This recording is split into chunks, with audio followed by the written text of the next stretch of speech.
In commemoration of Nigeria's 26th Democracy Day, the presidency is holding a public lecture themed Consolidating the Gains of Nigeria's Democracy, Necessity of Enduring Reforms. Now, this comes on the heels of many reforms by the current government in the last 2 years. What you are watching right now is a live feed on Democracy Day lecture from Abuja, the necessity of enduring reforms. Take a listen. In fact, if you read the literature today, they're actually talking about the contraction of democracy. The kind of enthusiasm we had in the early 90s has waned. People are now talking about democratic backsliding. And I think we need to guard our democracy. Let us not assume that it will progress on a smooth journey. And so this is why vigilance is important. I miss the fact that the president himself is not here today physically, but he will hear this story. For me, the most defining moment for Nigeria's democracy, going back to 1999, happened in 2003, when one of the major parties in this country became so comfortable that said it will rule this country for 60 years. But what the president did, which I want to speak to, is what happened in the 2003 general election, when the AD, the Alliance for Democracy, was uprooted from all the states in the southwest, with the exception of Lagos. And I said to myself, if Lagos gave way in that year's election, democracy would have died before now, because it is Lagos standing still and the then governor using that survivor to rebuild the party, then move to another party, and then reinvigorate that party in the southwest. That was a singular factor that preserved multi-party politics at that time. And I think he will remember this, that it was a great service to democracy. Your Excellency, the Vice President, I won't spend a lot of time, and there are 3 objectives that I'm going to speak to in this presentation. The first one, I'll focus on and pay attention to key progress that we have made in our electoral democracy since 1999. The second one, I will highlight the struggle of democratic governance with the twin challenge of national development and nation building since 1999. In fact, my own understanding that the 2 most tragic failures of post-colonial Nigeria is a failure of development and nation building. How has this democracy struggled with it? The third one, I will simply outline the key economic and governance reforms that are needed to consolidate this democracy. I then move to the general introduction of my presentation. I'll start by saying that we don't have debates in this country about what we want to achieve as a country. The ruling elite of this country, military, civilian, already have a consensus on what is national development. And if you want to understand, go back to the second National Development Plan document that spoke very well about the need to create a just and egalitarian society, a land of brightness and opportunity for its citizens, a great and dynamic economy, a free and democratic society, a just and self-reliant nation.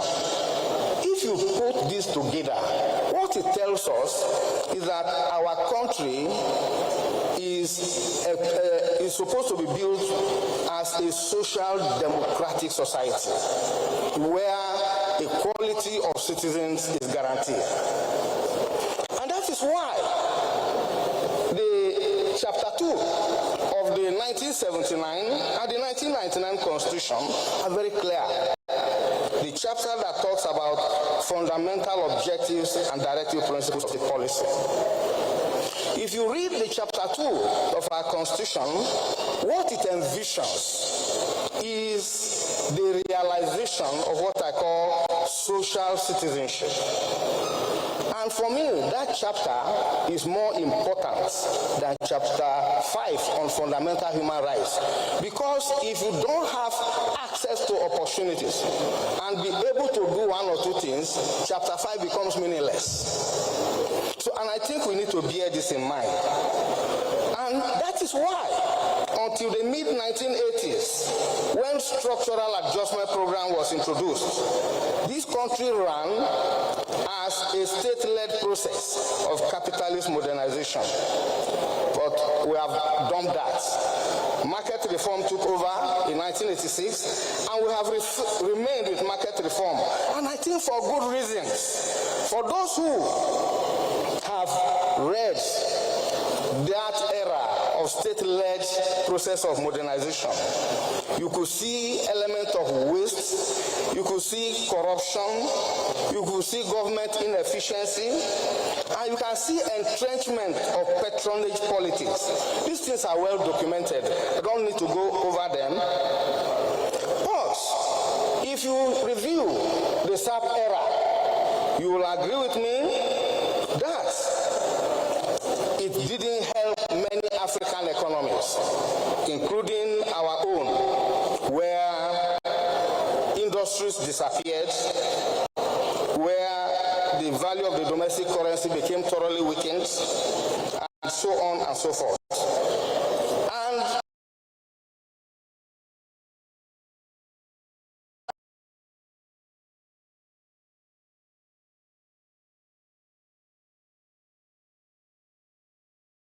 everybody down, decided to support democratization. And that is why we have been in democracy since 1999. But I think there are other issues I want to draw attention to, and that I will just take the last one, and that is the whole problem of absence of national unity and integration. It doesn't matter to people, you know, what it means to be a Nigerian. A pan-Nigerian identity is lacking. People talk about their ethnicity. Sometimes they talk of their indigeneity.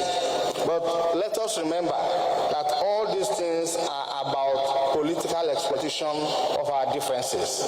We need to live the spirit of one Nigeria that is focused to be a leading country in Africa in this century.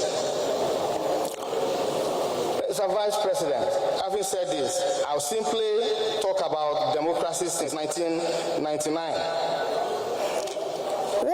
There are a few things I want to point to. Regardless of theoretical positions about democracy, democracy has a simple meaning. It presupposes the type of government or political system ruled by citizens. And democracy is underpinned by certain non-negotiable values. And this includes substantial individual freedom of belief and opinion, the right of all adult citizens to vote and to run for public office, genuine openness and competition in the electoral arena. There are many more that I don't want to go into. Now, if you look at democracy, election is a key marker, and I think we have done well since 1999. Particularly since the electoral cycle of 2007, when even before results are collated, the president is announced. I think there has been a lot of improvements in our election. We have seen alternation of power since 2010 at the national level, and many cases of alternation of power at subnational level. We have seen peaceful transfer of power, because this is exactly what democracy needs to do for Africa, because that's where the African crisis begins. Once you have sit-tight leaders that don't want to go. So democracy in this country has brought about respect for tenure of office. And I know they fight in 2007 when Nigeria said no, there must be respect for that constitutional limit, to terms of office. At the same time, I think we have made progress, but there are also challenges. And if you talk to Nigerians, they talk a lot about the deficit and lack of public trust in our electoral process. Sections of the political class and civil society are very, very bitter that this is not the type of electoral democracy we need. But I said, particularly with respect to the 2023 general election that has been taken to the cleaners, that there are many things we forget to understand about that election. And what is that? That election, for the first time, resulted in the most diverse. With respect to the 2023 general election that has been taken to the cleaners, that there are many things we forget to understand about that election. And what is that? That election, for the first time, resulted in the most diverse parliament. In that election, about 5 governors were stopped from going to the Senate. In that election, there were many success cases of mandate protection across the country. In that election, technology did a lot in terms of intervention, so that even as we complain about 2023, we need to realize that democracy is a journey and that we have not done badly and there is room for improvement. Now, one of the things that Nigerians have never debated, and I simply want to raise it, but I won't discuss it, and that is the fact that we are practicing the type of democracy that is called liberal democracy. And this type of democracy has become a global project. That is why the IMF and the World Bank, that's the one they are driving, that's the one they are supporting. This democracy has a major weakness because it's really not about democratic accountability to citizens. And that is why, for a democracy of this type to work, you need a very strong civil society, you need citizens, and so on and so forth. But a time will come that we need to debate the type of democracy we need as a country. Now, the overall consequence of what democracy has not been able to complete with the task of development is what you see in the big human security problem of this country. A section of my paper has actually outlined those. Because I don't want to waste time, I will simply mention a few of them. How come that a country so endowed with resources, with human capacity, and with good people will today have the largest deposit of poorest people? Is something we need to think through. This country has been declared the poverty capital of the world. This is something that I think is not good for us. Our democracy, so that we can address these challenges. And my point is that all the problems I've outlined are not problems you can attribute to the regime in power today. Is a cumulative consequence of the failure of post-colonial life. And all of us must feel guilty because we haven't done what we need to do to address the key challenge of development. And for me, to go forward, what we need is paradigm change in terms of governance, in terms of our democratic politics, and in terms of statecraft. But also, more importantly, we must address frontally the question of economic reform. And that is where I get to the third part of my presentation. And I think I'm more than halfway through into my presentation. So endure me a little. Now, in May 2023, the president of this country announced the removal of fuel subsidy. That was quickly followed by the unification of Naira's exchange rates with the major currencies of Afrobarometer report on this.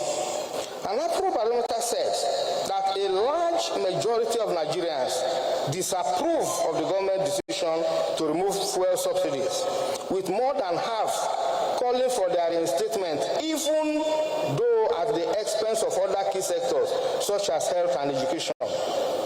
But the point is, when it comes to dealing with this problem, it is not about populist gestures. What you require is courageous decision-making, bearing in mind the trade-offs that are involved. So, the point is that there was no way, if you were realistic, that you will continue, particularly when you are privy to reports on the corruption that has attended to fuel subsidy regime in this country, and the fact that the target people don't even get to benefit from subsidy. But we must be able to confront corruption at another level, because even countries that tell us to remove subsidy give subsidy. They give subsidy. But that's not the real point I want to make.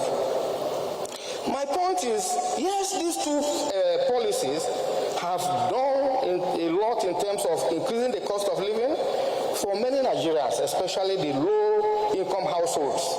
And of course, it has driven inflation primarily by escalating food and fuel prices, and foreign exchange volatility was also a key problem at the beginning, but this is stabilizing. Now, we have seen a lot of positive outcome from the reform. So even if you were an extreme critic of the reform 2 years ago, you need to be a bit sober, and I'm relying on government official statistics about what has happened in the context of the twin reform that we are dealing with. I won't go into the detail, but we have seen growth in the economy. And without growth, you can't tackle poverty. Growth is good. The problem with growth is when it is not inclusive. So once you are achieving growth, you have crossed the first bridge. The second bridge is how to make this growth inclusive. How can you address the problem of poverty? These are the kind of things that you then, and that is why I think a lot has been done. In the last 2 years, we have heard about reviving scholarship for students. I went to school in my days on government scholarship, but it disappeared. So this is becoming something that I think we need to support and introduce transparency into that process, because it will solve problems, particularly for people who came from my type of family background. We have also seen remarkable impacts of deregulation in terms of making money available to support poor households. I'm talking about what we have achieved in terms of national cash transfer program in the last 2 years. We have seen in health and social welfare benefit accruing to Nigerians. Revitalization of primary health care centers. Women are enjoying free access to cesarean operations. We have seen economic diversification in this country, with non-oil exports accounting for a huge part of government revenue. We have seen wage reform. I see youth corpers, they are now earning 77,000 per month. And my son who entered camp today will also enjoy. So I'm very happy about that. And you can go on and talk about the benefits of the reform.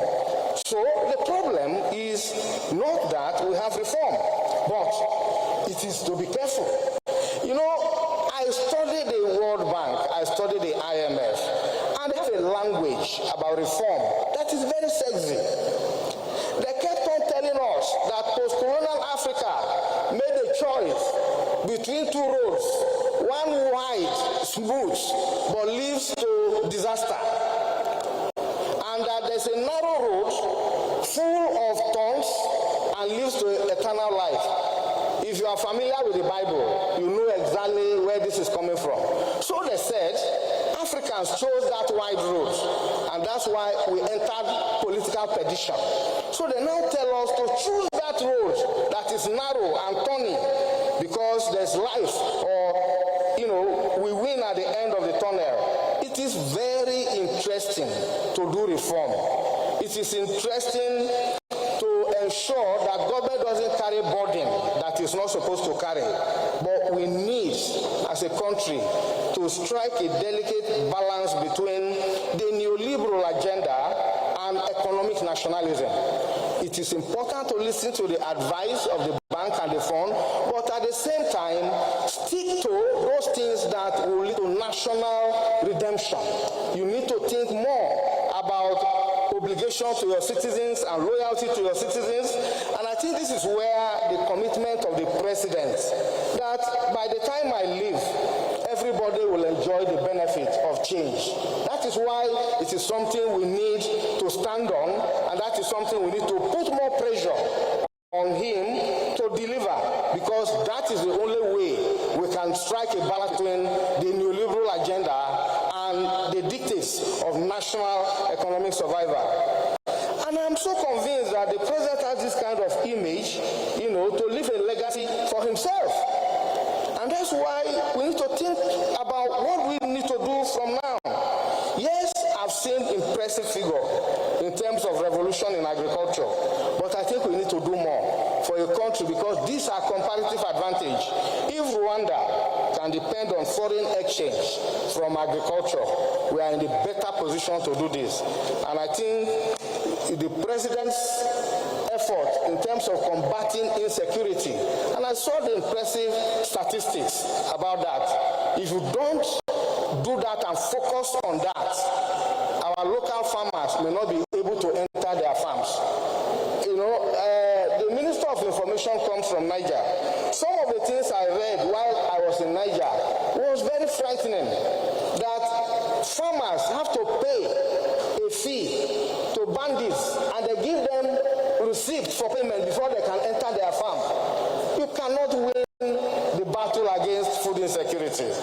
And I think this is something we need to support, and also do so with little consideration for the rights of those who are driving insecurity. That is where I differ. And I think we need aggressive industrialization in this country. The government is doing well in terms of tax reform.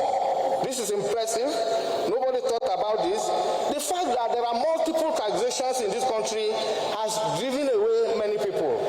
But when you do industrialization, revive the basic industries, you can actually provide employment and take millions of people out of poverty. Then tax reform will yield higher return from a production-based economy. I'm getting to the end of my presentation, Mr. Vice President. I just want to say that, yes, we are a federal polity, and in the name of federalism, states claim autonomy. The president did well with the local government reform.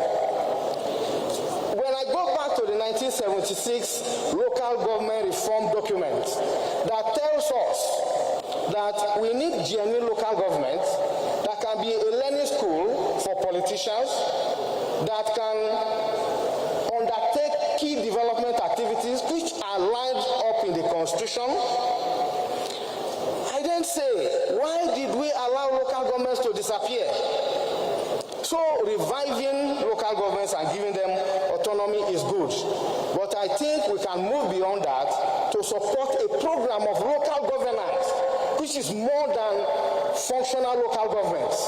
Where you need to create real partnership between local government institutions, civil society and community people, and the state government to put money into one basket to drive development, which they can all co-supervise and ensure accountability.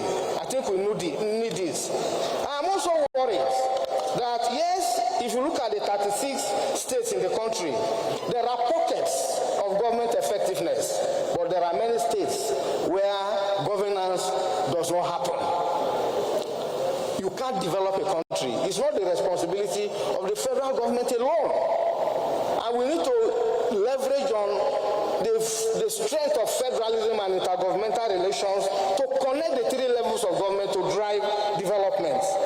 And if you do not do that, the state assemblies cannot even checkmate the governor. And that is why I think the president of this country needs to put all his weight behind autonomy for state assemblies in the ongoing constitutional reform agenda, because that will change the narrative of governance at subnational level. I think this is something we shouldn't play with. I read impressive story about what the EFCC has done in terms of anti-corruption, and I think the kind of money they have collected back from those who stole is more than what had happened in previous years. That is good. And there's one phenomenal example of one individual that had 753 duplexes, units of duplexes, which the EFCC has already collected back. This is impressive. But we need more than that. What we need is a comprehensive anti-corruption program that brings citizens, civil society, and those institutions together, while we focus on reforming those institutions and creating more capacity for them to do their work. 2 minutes, I'll go away. As I said, we need to safeguard our democracy. I am reading the book by David Runciman, How Democracy Ends. And I'm seeing Trump and the far right in Germany challenging the basic tenets of democracy. It's a warning sign that we do everything possible to safeguard our democracy. That's why we are celebrating. We need to support economic growth, but we need a reform agenda that helps us to be more equitable society. But more importantly, I want the president and his cabinet and those who are ruling this country to go back to the commitment they made in the APC agenda. That is a very, very powerful document that looks like being lifted from chapter 2 of the Constitution. If we do that and drive governance and reform, this country will be a different country altogether. I thank all of you.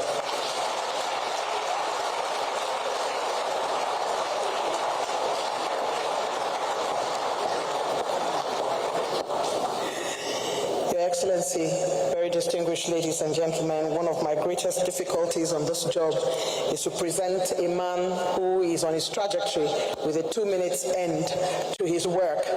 But we all know that Professor Sam Egu delivered on all fronts and did his nation proud. He has spoken about the reforms and how needed they are. He has spoken about the importance of addressing properly the issue of economic reform, the benefits of reform, and explicates the meaning of reform, and also breaks down economic growth. He has also gone to look at itemization of what Mr. President and his team have been doing in the last couple of years to make Nigeria a much better place. Let's give a round of applause to Professor Sam Egu, who has delivered today's 26th Democracy Anniversary Public Lecture. We truly thank you for your keynote and for your insights. It's at this point, distinguished guests, ladies and gentlemen, that it will be time for us to go to the panel. And because we are running for time, the day is fast spent, we're going to ask our moderator, whom I'm going to introduce, to spend only 20 minutes in total doing this panel session. Our moderator is a news anchor. She is a State House correspondent for Arise News. She is host of the prime time news program News Night. She has a master's degree in mass communication and a multimedia journalist. Her feet touching print, radio, and television.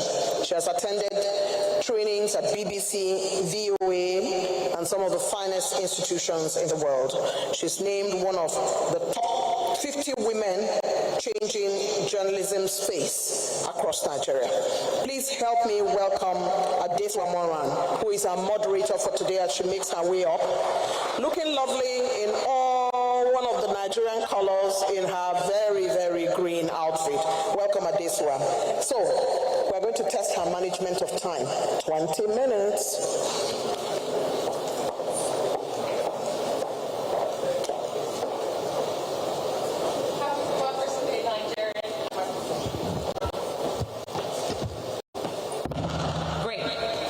Excellency, the President of the Federal Republic of Nigeria, President Bola Ahmed Tinubu, GCFR, ably represented here by his Vice President, Kashim Shettima, GCON. Your Excellency, with your permission, I would like to stand on all duly established protocols. As you see, the excellent MC, Madam Eugenia Abu, has put me on the spot to spend only 20 minutes. Good evening, everybody, and happy Democracy Day. Today, as we mark Democracy Day, we are reminded of how far we have come as a country. 7 election cycles, uninterrupted, peaceful transfer of powers, and most importantly, a resilient democratic spirit. A round of applause for Nigeria and Nigerians. But as has been established earlier by the able, distinguished Professor Egu, democracy is not just about ballots and elections. It is about governance that matters, inclusion that works, and the results that the people feel in their daily lives. And that is why this conversation is very timely today. The title of this panel is Delivering Democracy, Reform, Responsibility, and Results. And at the heart of that delivery is not politics or policy.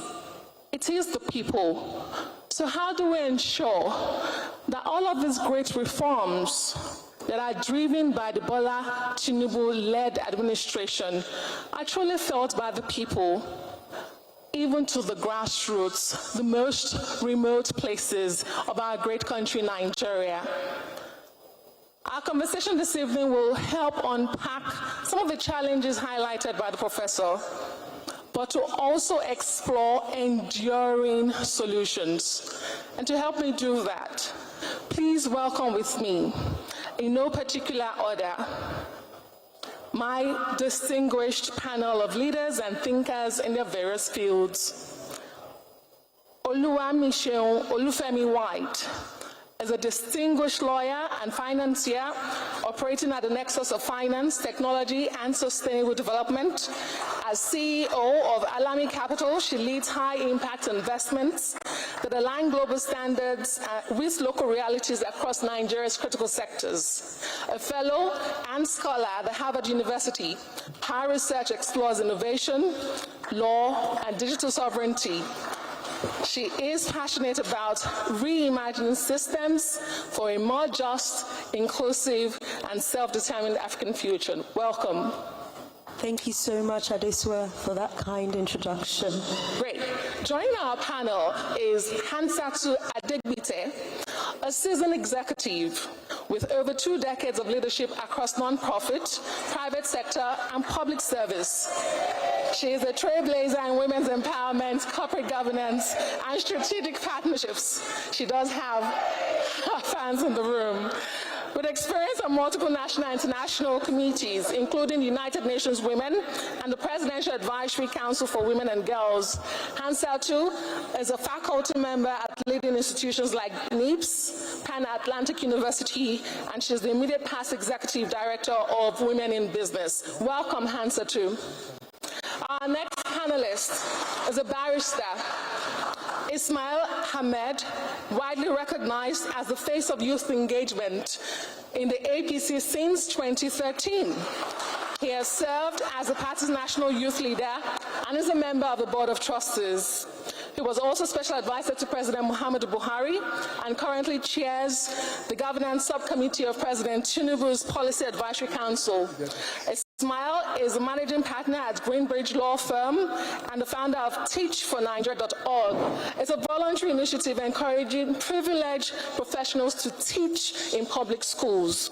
He contested for the Kano Central Senate seat in 2023 and is currently pursuing a PhD in public policy. Please welcome Barrister Ismail Ahmed. Well, I must say that this panel is already delivering a form of democracy, gender affirmation. With more women on this panel than men here, it is clear that we are moving from gender affirmation to gender presence. A round of applause, please. Barrister Ahmed, you're blessed amongst women. We don't bite, you're safe. So let me begin. I'll just go around to ask. We know about the reforms of this administration. We've heard from the guest speaker. He did say we have made strides, but there are also challenges. Particularly, he mentioned public trust. So I'm just going to go around the room. How do we move from electoral democracy to one that delivers tangible results to the Nigerian people in their daily lives? Let me begin with you, Hansatu. One reform, if you could hazard, if you could be a part of the President Bola Tinubu's cabinet, not that we're asking for an expanded cabinet, but what would that reform be? Well, first of all, let me say that in the words of my Honorable Minister of Women Affairs, it is women o'clock. And gender is always on my own agenda. And I can also say to you that even our keynote speaker did not touch anything on gender. So that is why it is important to have more women in leadership, because we are the only one that can speak to that. It is important for me to say that even though we are about 50% representation of women in Nigeria, the truth of the matter is that democracy has tried. We are not ungrateful, but men, we have a long way to go. We look at our National Assembly, we're still struggling with 3.8 and 3.7% of women, both in the Senate and the House of Representatives, and only 5% in the state legislative. Now, we are not, I'm very happy that our head of service is here.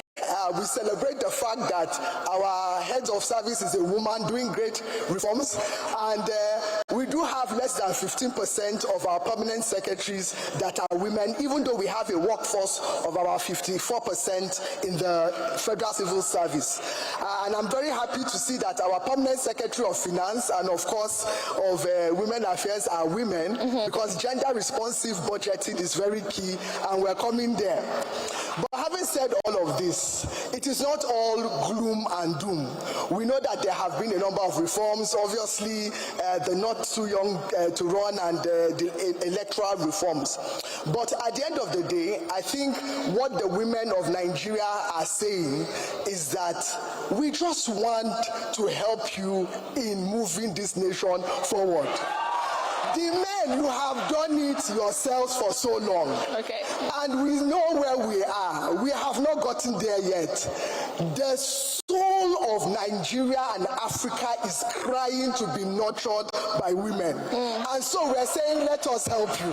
Okay. And for most of the men that will say these women have come again with their gender agenda, don't allow God to hear your prayer and carry all the women out of this world, because you know that a lot of you will not survive 2 weeks without women. So thank you very much. I will just leave it at that. Thank you very much, Hansatu. So Hansatu feels that more women in governance is that reform to deliver on democracy to the people. Barrister, let me come to you.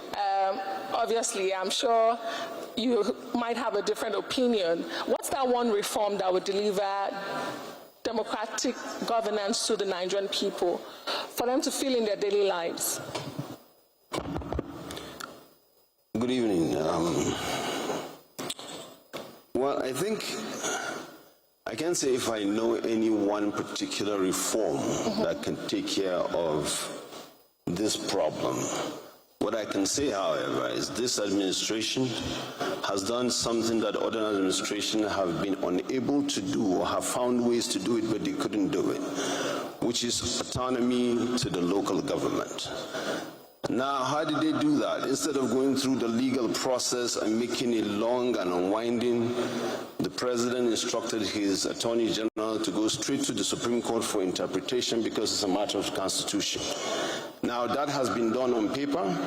What is left is for it to be done operationally, because we all know the president, the vice president, so many people sitting here, the secretary to the government of the federation, they were all governors at one time. There is simply no process at state level. Whatever the governor wants, the governor does, the governor gets. And I remember a governor that became a minister during Buhari administration, and the first trip he took, his colleagues, his staff that came with him to the government, to the ministry, were told to retire a fund of 5 million naira they were given. They couldn't believe it. They said, what is return? What is retire again? They didn't understand. They said, we used to park money in our suitcases and we move and there's nobody that asks us to retire. So if there is one reform, I think this government has already done it. The local government, there has to be an autonomy, there has to be life, there has to be activities at the local government for anything to be felt, so that people would have a responsive leadership at the local level. And number two, I think this is very important, the leadership recruitment model that we have in politics.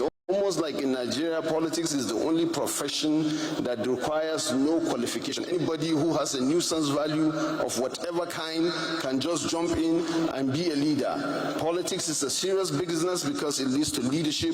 So I think the leadership recruitment model should have serious criteria. I can understand when the Constitution was written. I can understand when the Constitution was written of 1999, it was copied in 1979. It was just 19 years after our independence. But now, Mr. Vice President, we're 65 years old. We can no longer accept just school leaving certificate or its equivalent as a reason to be a president. Thank you very much. Barrister Ahmed, a reminder again, he's pursuing a PhD, so you can imagine. I wonder how we'll get rid of the nuisance value you talk about, but thank you so much. I asked for one reform, he gave two. Let me come to you, Oluwamiso. How do you think we can practically, involve the people? The people seem to feel neglected in some form, despite what the government does. How do we include them? Thank you so much for that question, Adesua.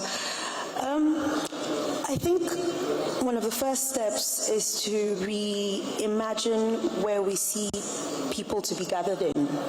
So we need to take the messages that we have, put them in the forms that people want to hear them in, and take them to the places that they are. For a lot of young people in my generation, we're not happy with just showing up on election day to cast our vote. We want to be a part of the systems that create these election cycles. We want to be a part of the systems that create these reforms and design them. So we want things like technology fellowships led by our state governments. We want to be a part of the various monitoring and delivery dashboards that are being created. For example, the Ministry of Youth has done wonderfully. Today, as a young person or anybody in this nation, you can go online and track every single youth initiative that this government is doing, and you can see where they're located, the local government areas, the states that they're in. These are the sorts of measures that I think we can continue to take to bring governance closer to young people.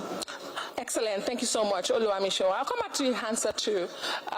When Barrister Ahmed was speaking, he talked about local government, and I did hear Oluwamiso also mention local government and state government.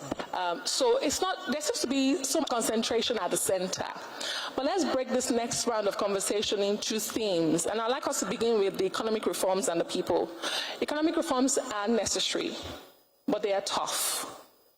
How do we balance these bold reforms with the need for social protection so that growth doesn't deepen inequality? I think the Ministry of Women Affairs are already ahead of us. We have the National Women Economic Empowerment Policy. The only thing we now need to do is implement and institutionalize it across the nation. When you look at wealth creation, for example, we do recognize that less than 1% of all public procurement goes to women-owned businesses.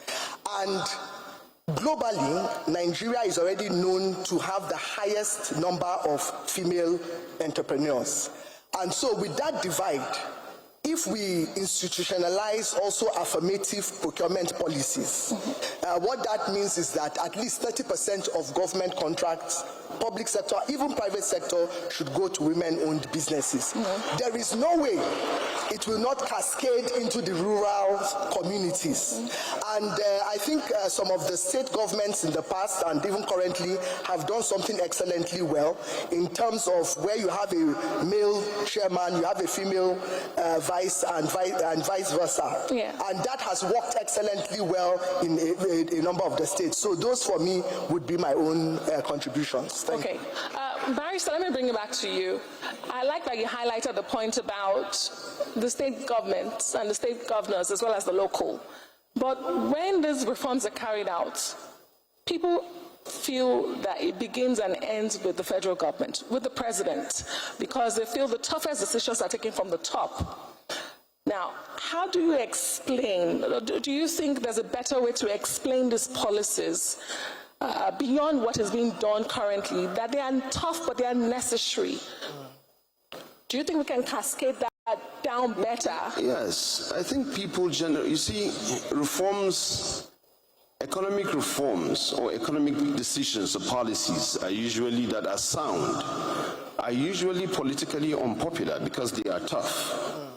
So the people that have the responsibility of explaining to the general public or to the citizens, much more than the appointees of the government, are the people who are elected by the people.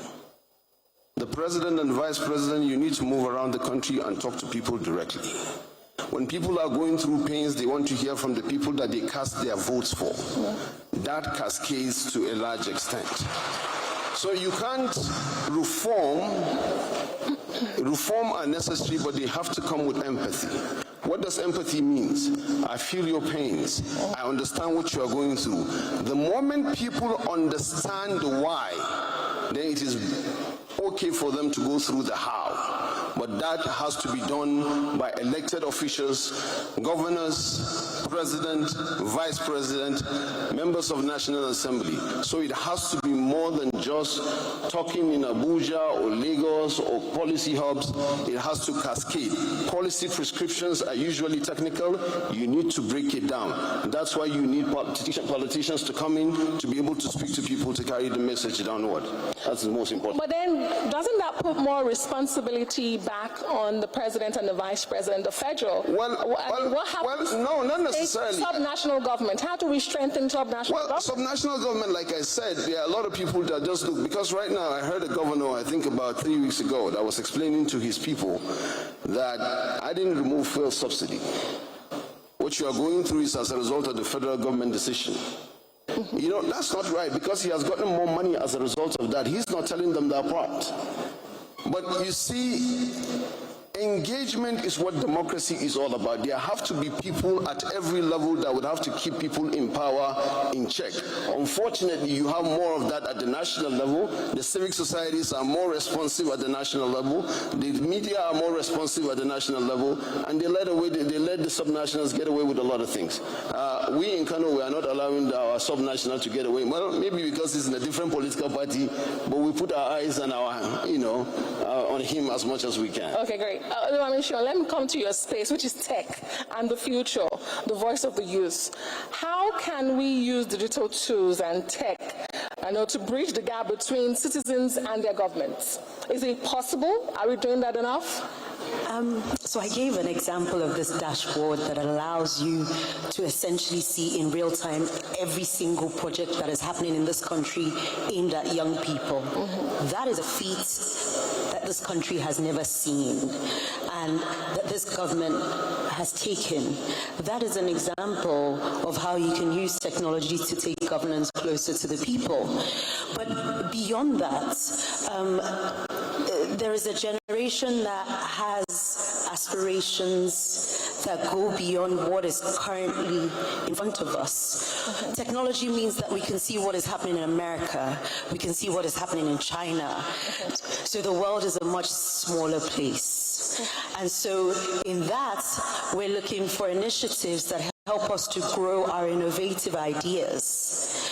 We're looking for both public and private to invest massively, not just in us at the end cycle of when our innovations are starting to take form, but in the knowledge economy, in the training.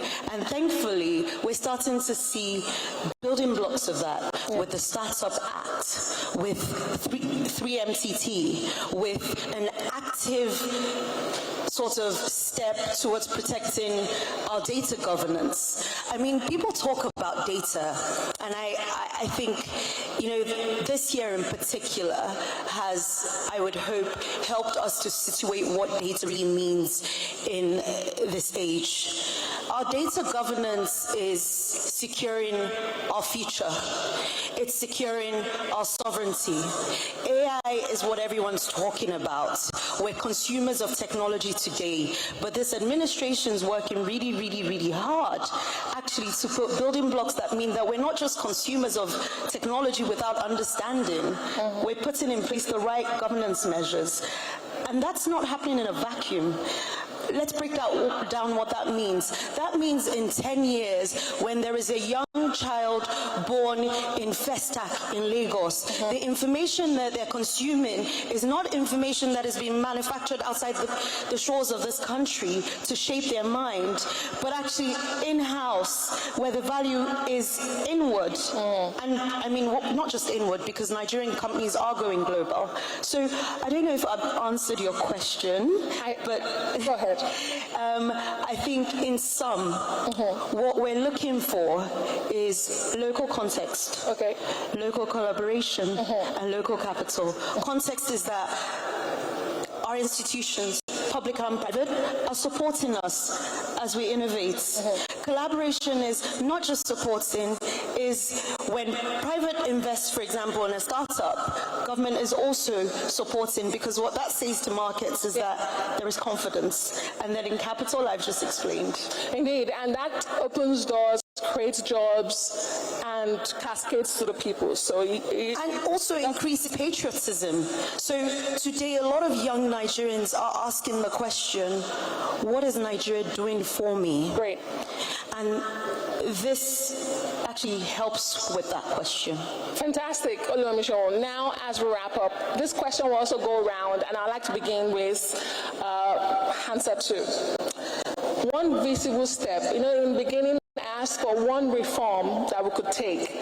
But as we close, one visible step that the government can take in the next perhaps 12 months to build democratic trust, because again, we go back to public trust and building public trust.